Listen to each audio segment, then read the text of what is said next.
Hello student, welcome to my YouTube channel. In this lecture, we will continue the tautomerism and the topic of today's lecture is solvent effect on enol content. Last lecture में हमने enol के जो factor थे वो हमने discuss किए थे कि इनोल की परसेंटेज को इंक्रीज कैसे किया जाता है। तो आज हम डिस्कस करेंगे सॉल्वेंट का क्या रोल होता है इनोल की परसेंटेज को इंक्रीज या डिक्रीज करने में। लास्ट टॉपिक है स्टूडेंट, बहुत ही अच्छे से करते हैं। मैंने आपको लास्ट लेक्चर में आपको एक क्वेश्चन भी दिया था, याद है आपको? उसको भी करते हैं अपन डिस्कस, लास्ट में करते हैं उसको डिस्कस। अभी अपना टॉपिक स्टार्ट करते हैं। Solvent effect, write down the heading. Solvent effect on enol content। और एक एग्जाम्पल लेके अपन इस कॉन्सेप्ट को समझेंगे। मैंने एग्जाम्पल लिया किसका? एसिटाइल एसीटोन का। और इस एसिटाइल एसीटोन का मैंने क्या बनाया? यहाँ पे इनोल बनाया। चेक करना जरा, ये इनोल बनेगा क्या? ये बन गया आपका इनोल। क्लियर? अब इस इनोल में हमें ये चेक करना है कि जब हम सॉल्वेंट ऐड करेंगे तो उस सॉल्वेंट का क्या रोल आएगा। अगर आप ये एग्जांपल मैंने पहले भी लिया था, आपको याद हो तो मैंने आपको बताया था कि इनोल की जो परसेंटेज होती है पर्टिकुलर इस क्या बोलते हैं इसको? Acetyl acetone. क्या बताया था मैंने कि in the case of acetyl acetone the percentage of enol content is approximate to 76%. It is due to number 1 resonance, number 2 hydrogen bonding, number 3 presence of acidic H। याद आया आपको? ये 3 फैक्टर हमने डिस्कस किए थे। इन 3 फैक्टर की वजह से क्या हो गया था, इसकी इनोल की जो परसेंटेज थी वो क्या हो गई थी? हाई हो गई थी। अब हमें इसी पे सॉल्वेंट का इफेक्ट जो है वो ऑब्जर्व करना है। मैं आपको एक्सपेरिमेंटल डेटा बताती हूं, यहां लिखती हूं मैं। एक्सपेरिमेंटल डेटा क्या बोलता है? In the presence of in hexane and in water, दो सॉल्वेंट में इनका क्या देखा गया? इफेक्ट देखा गया। एक तो हेक्सेन में और एक इसमें वाटर में। तो हेक्सेन के केस में अगर मैं इसके इनोल की बात करूं तो इनोल का जो परसेंटेज था वो था 92 और वाटर में इसका जो परसेंटेज था वो अप्रोक्स बोल लेते हैं अपन, ये क्या था? 16। तो रिमेनिंग पार्ट क्या हो जाएगा? इसमें किट हो जाएगा। हेक्सेन इसमें 8% हो जाएगा और ये कितना हो जाएगा? अगर 100 में से माइनस कर दें तो ये कितना हो जाएगा? 84% हो जाएगा। अब हमें ये समझना है कि ऐसा क्यों हुआ, किस लिए हुआ, क्या ऐसा रीजन है कि परसेंटेज जो है वो क्या होगी? कम ज्यादा होगी। तो देखो, मैं आपको इसके लिए एक आपको कॉन्सेप्ट बताने जाती हूं और वो कॉन्सेप्ट क्या है? Like dissolve like.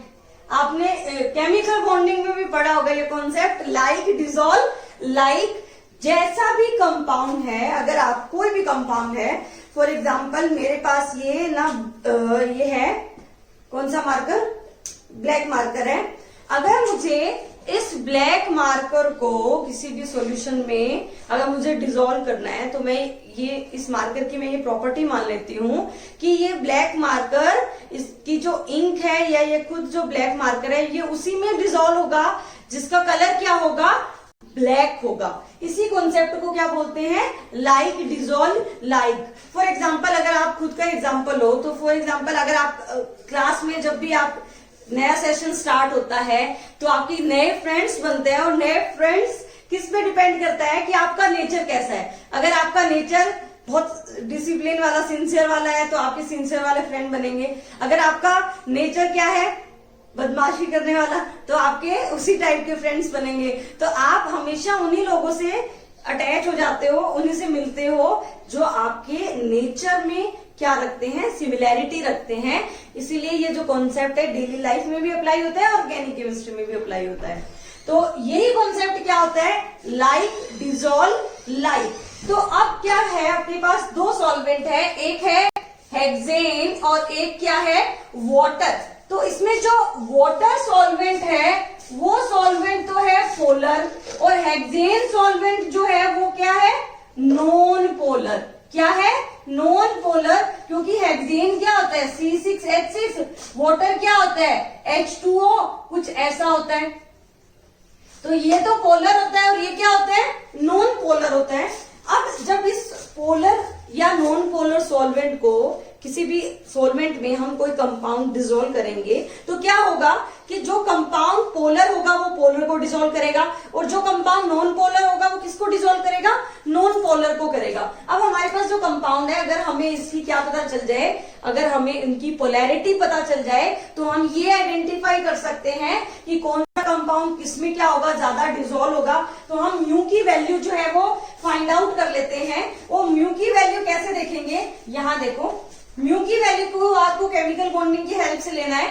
ये केमिकल बॉन्डिंग में हमने क्या पढ़ा था कि ये जो C double bond O bond है, क्या इस बॉन्ड में जो इंडक्टिव इफेक्ट है या जो फोर्स ऑफ अट्रैक्शन है वो ऑक्सीजन की तरफ होगा क्या, और इसमें भी ऑक्सीजन की तरफ फोर्स ऑफ अट्रैक्शन होगा। अगर मैं यहाँ पे बात करूं तो यहाँ पे भी ऑक्सीजन की तरफ फोर्स ऑफ अट्रैक्शन, यहाँ भी ऑक्सीजन की तरफ फोर्स ऑफ अट्रैक्शन, और कार्बन और ऑक्सीजन में क्या है, इलेक्ट्रोनेगेटिविटी में डिफरेंस। तो ऑक्सीजन क्या करेगा, पुल करेगा इलेक्ट्रॉन डेंसिटी को किसकी तरफ, ऑक्सीजन की तरफ। बट यहाँ क्या हो रहा है, यहाँ पे ऑक्सीजन के लोन पेयर्स जो हैं वो रेजोनेंस से डीलोकलाइज भी हो रहे हैं, और डीलोकलाइज होने की वजह से इसका एक और म्यू जो वेक्टर है, डाइपोल का जो वेक्टर है वो ऊपर की तरफ भी जा रहा होगा। तो आप फिजिक्स तो आपको बहुत फेवरेट सब्जेक्ट रहा होगा, फिजिक्स में आपने वेक्टर एडिशन पढ़ा था, दो वेक्टर एक साथ जा रहे हैं। यहाँ क्या हो रहा है, दो वेक्टर एक डायरेक्शन में, एक वेक्टर अपोजिट डायरेक्शन में आ रहा है। तो आप अपना फॉर्मूला लगा दो, μ1 square plus μ2 square plus 2 μ1 μ2 cos theta root. याद आया आपको, आपने 11th के स्टार्टिंग लेक्चर में यही पढ़ा था। तो वही आपने जैसे फॉर्मूला लगाया तो आपको म्यू की वैल्यू जो मिली, आपको म्यू जो कीटो था वो ज्यादा था किससे, म्यू इनोल से। Mu keto is more polar than mu enol. That means अगर कोई सॉल्वेंट आपने पोलर लिया तो आप अगर वाटर सॉल्वेंट ले रहे हो तो वाटर सॉल्वेंट क्या प्रीफर करेगा कि उसकी अमाउंट किसमें ज्यादा हो जाए, उस कंपाउंड की अमाउंट ज्यादा हो जाए जो खुद क्या है, पोलर है। तो देखो यहाँ पे अपनी बात प्रूव भी हो रही है। ये हमारा वाटर सॉल्वेंट, इसमें क्या हो रहा है, वाटर खुद पोलर है, ये क्या है, पोलर है, और हमारा कीटो भी क्या है, पोलर है। तो इसकी परसेंटेज क्या हो गई, 84 हो गई। क्लियर हुआ। हेक्सेन क्या है, नॉन पोलर। तो नॉन पोलर क्या करता है, जो लेस पोलर होगा। अब बिल्कुल polar, less polar, non polar compound तो है नहीं हमारे पास, तो जो कम पोलर होगा उसमें इसकी अमाउंट क्या हो जाएगी, ज्यादा हो जाएगी। तो कम पोलर मतलब किसका म्यू कम है, म्यू इनोल का कम है। अगर म्यू इनोल का कम है तो हमारे पास हमें प्रूफ भी मिल गया। यहाँ पे इसकी परसेंटेज क्या है, 92। क्लियर हुआ। फिर से देख लो, जो सॉल्यूशन, जो सॉल्वेंट पोलर होगा उसकी टेंडेंसी होगी पोलर में ही उस ऐसे कंपाउंड को डिसॉल्व करने की जो खुद क्या हो, ज्यादा पोलर हो। तो ये मेरा वाटर सॉल्वेंट पोलर, मुझे बस यहां से चेक करना है किसका म्यू ज्यादा, कीटो का ज्यादा। इसका मतलब वाटर में कौन ज्यादा, कीटो ज्यादा। हेक्सेन क्या है, नॉन पोलर। हेक्सेन अगर नॉन पोलर है तो उसको म्यू कम वाली जो अमाउंट सब्सटेंस होगा उसको ज्यादा डिसॉल्व करेगा। म्यू कम किसका, इनोल का। तो इनोल की अमाउंट क्या होगी, 92%। क्लियर हुआ कॉन्सेप्ट। अब एक अपना लास्ट जो एग्जांपल मैंने आपको दिया था उसको सॉल्व कर लेते हैं। आपको कोई भी डाउट लगे आप तो आप वैसे पूछ सकते हो, कमेंट बॉक्स में डाल दो आप अपना, कोई भी आपको डाउट लगे तो। अब अपन लास्ट लेक्चर में जो मैंने आपको लास्ट में क्वेश्चन दिया था उसको जरा डिस्कस कर लेते हैं, देखते हैं आपको कितना समझ आया होगा। मैंने शायद आपको क्वेश्चन कुछ इस टाइप से दिया था, ये कुछ ऐसा था, और ये कंपाउंड था, और ये कंपाउंड अपना कुछ इनोल बना रहा था, और एक था मेरा ये कंपाउंड, ये भी अपना क्या बना रहा था, इनोल बना रहा था। और आपको ये बताना था कि कौन सी रिएक्शन डायरेक्शन को चेक करना था, और वो रिएक्शन डायरेक्शन क्या हो सकती है, फॉरवर्ड भी हो सकती है और बैकवर्ड भी। फॉरवर्ड एंड बैकवर्ड रिएक्शन दोनों किसी भी केस में पॉसिबल हो सकती है। तो आप इसको करने के लिए आपने क्या कॉन्सेप्ट लगाया होगा, मैंने लास्ट लेक्चर में जो आपको बताया था वही कॉन्सेप्ट लगने वाला है। मैंने आपको यहाँ क्या बताया था कि अगर मैं इसका इनोल बनाऊं, अगर इसका इनोल बने तो क्या ये इनोल बनेगा, क्या इसका यही बनेगा। और नीचे वाले कंपाउंड का अगर इनोल बनाया जाए तो क्या वो ऐसा कुछ होगा, क्या ये कुछ ऐसा, ऐसा और ऐसा। क्लियर। अब क्या होगा, अब दोनों को कंपेयर कर लेते हैं। ये एरोमेटिक नहीं है, इसका जो इनोल है ये क्या है, एरोमेटिक है। क्लियर।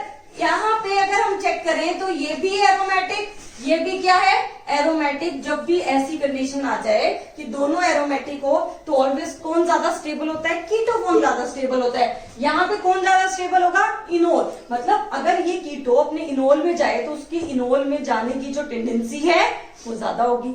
ये अगर कीटो इनोल में जाए तो क्योंकि दोनों ही एरोमेटिक है तो हमेशा कौन सी फॉर्म ज्यादा स्टेबल होती है, कीटो फॉर्म ज्यादा स्टेबल होती है। मतलब ये रिएक्शन तो मूव करेगी आगे की तरफ जाने का और ये रिएक्शन मूव करेगी पीछे की तरफ जाने का। तो हम ये बोल देंगे कि this reaction will move in forward direction and this reaction will move in backward direction.